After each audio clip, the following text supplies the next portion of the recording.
Now, Sarah Ferguson has been photographed with the controversial Hollywood actor Kevin Spacy at a recent gala in Italy. Now, Reilly, could the timing of this photo be any worse for the Duchess of York? I don't think so. I think that this is just, on the heels of this Andrew Lownie book, one of the major themes, ironically, of the Andrew Lownie book was kind of looking at how Fergie is a notorious poor judge of character. She has such a way of just constantly putting herself in situations where she's compromising herself, her position, and also the monarchy.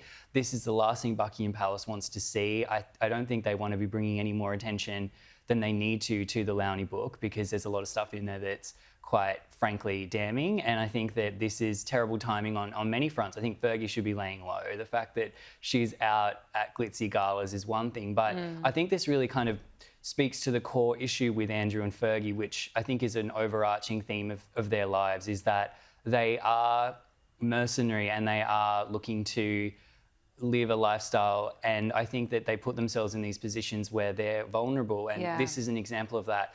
With respect to Kevin Spacy, of course, he was accused of sexual misconduct by over a dozen men.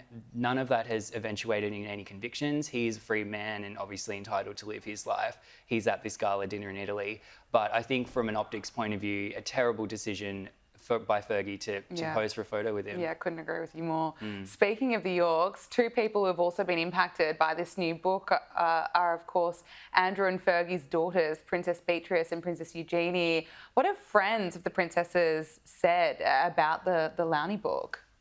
So a source that's quite close to Beatrice and Eugenie has spoken out to the Daily Beast, basically saying that within their social circles, there's a lot of sympathy for Beatrice and Eugenie. I think that people look at them and think, well, at the end of the day, they are trying to just live their lives with dignity. They've always stood by their parents, but they've also really never put much of a foot wrong in the public life. I mean, they live very kind of discreet lives. And I think that there's a lot of sympathy. And the fact is that they are collateral damage. They are forever associated with their parents because of the actions, especially of Prince Andrew and to a lesser extent Fergie.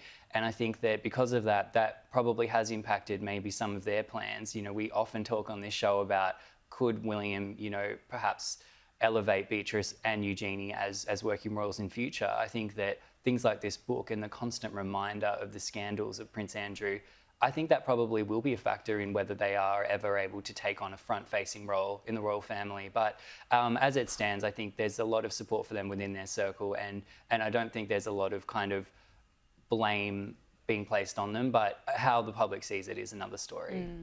Now, Freedom of Information requests have revealed that many British institutions have declined to accept free portraits of King Charles. What do you make of this? Is this a potential sign of the King's current popularity? Well, that seemed to be the conclusion. So these Freedom of Information requests were made by The Guardian newspaper. I will just say that The Guardian is a relatively pro-republic, anti-monarchy newspaper in general, a little bit more left-leaning.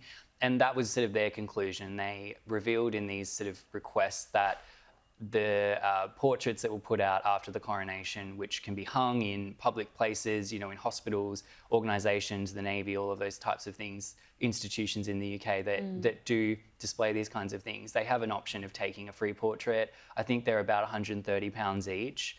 So not a cheap exercise when you think about the thousands of portraits that are being produced. But reportedly, some of these organisations, less than 20% of them were putting their hand up for the portrait of Charles. So, I don't think it's as simple as, well, this is a sign that maybe the monarchy is waning or interest in the king is waning. I think that there is a lot of goodwill in the UK for the king. The Guardian is probably in their editorial interest looking to make that conclusion.